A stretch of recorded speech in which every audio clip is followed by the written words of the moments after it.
నెలల తరబడి యుద్ధం, అంతకుముందు కూడా వార్ అయినా ఇరాన్ ఆర్థిక వ్యవస్థ మామూలుగానే ఉంది. దశాబ్దాలుగా ఆంక్షలను ఎదుర్కొంటూ ఉండడంతో మొద్దుబారిపోయింది. అందుకే అమెరికా భీకర దాడులు జరుపుతున్న, నలువైపులా కట్టడి చేస్తున్న సంక్షోభంలోకి వెళ్ళలేదు ఆ దేశ ఆర్థిక వ్యవస్థ. అసలు ఈ పరిస్థితులకు కారణం ఏంటి?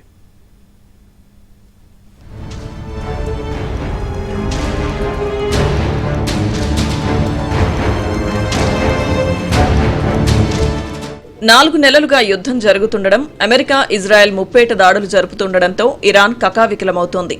లక్షలాది మంది ప్రజలు జీవనోపాధి, మనుగడ కోసం పోరాడుతున్నారు. కానీ అమెరికాతో 5 నెలలుగా యుద్ధం జరుగుతున్నప్పటికీ సంక్షోభంలో ఉన్న దేశ ఆర్థిక వ్యవస్థ ఇంకా పతనం అంచుకు చేరుకోలేదు. దీనికి చాలా కారణాలే ఉన్నాయి.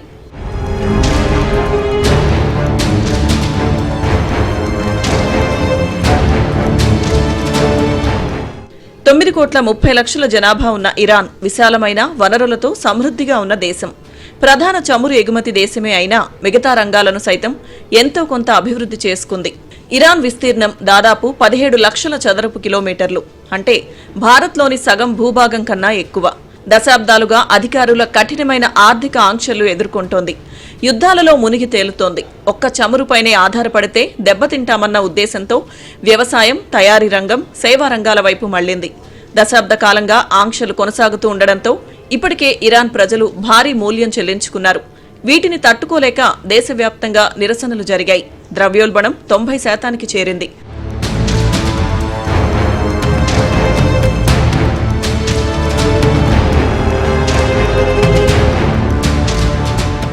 ఈ నేపథ్యంలో ప్రజల అవసరాలను దృష్టిలో పెట్టుకు అందించింది ప్రభుత్వం. ప్రభుత్వ ఉద్యోగులకు జీతాలు ఇస్తోంది. అమెరికా డాలర్తో పోలిస్తే ఇరాన్ కరెన్సీ నిరంతరం కొత్త కనిష్టాలకు పడిపోతూ ఉండడంతో విదేశాల నుంచి దిగుమతి చేసుకునే వస్తువులు సైతం ఖరీదైనవిగా మారిపోతున్నాయి. నెల జీతాలు $100 కన్నా తక్కువకే పడిపోయాయి. దీంతో ప్రభుత్వం నెలసరి క్యాష్ సబ్సిడీలు, వస్తువులను కొనుక్కునేందుకు ఎలక్ట్రానిక్ కూపన్స్ ఇస్తోంది. ప్రభుత్వం రేషన్ పంపిణీ చేస్తూ ఉండడంతో ప్రస్తుతానికి ఆకలి చావులు మాత్రం తప్పాయి. ఏడాది క్రితం ఇరాన్లో 30% మంది దారిద్ర్య రేఖకు దిగువన నివసించేవారు. వారి సంఖ్య ఇప్పుడు 45% పెరిగింది. ఇరాన్లో అవినీతి సైతం ఎక్కువే, ప్రభుత్వ జవాబుదారీతనం తక్కువ. అందుకే దేశంలో పేదరికం పెరిగింది. ప్రభుత్వంపై ప్రజలు తిరగబడే పరిస్థితి వచ్చింది.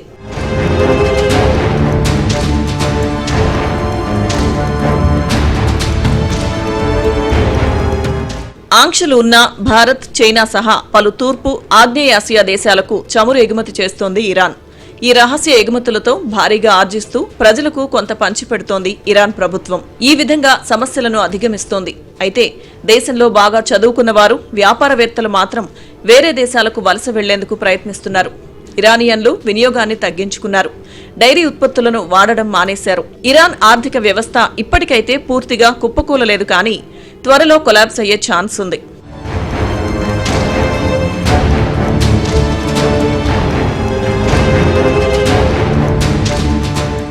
ఇరాన్లో ప్రైవేట్ రంగ పెట్టుబడులు లేనేలేవు. ఆదాయం పడిపోయింది. దేశంలో ప్రస్తుతానికైతే ఆకలి సమస్య తప్ప అన్ని సమస్యలు ఉన్నాయి. అందుకే జనం మాత్రం తమపై ఆంక్షలు తొలగిపోవాలని కోరుకుంటున్నారు. విదేశీ పెట్టుబడులు కావాలంటున్నారు. ఫారెన్లో ఫ్రీజ్ అయిన డబ్బును తిరిగి ఇవ్వాలని కోరుతున్నారు. ఇరాన్ చమురు వ్యాపారం చేస్తే ఖతార్, కువైట్, UAE తరహాలో సంపన్న దేశంగా మారనుంది.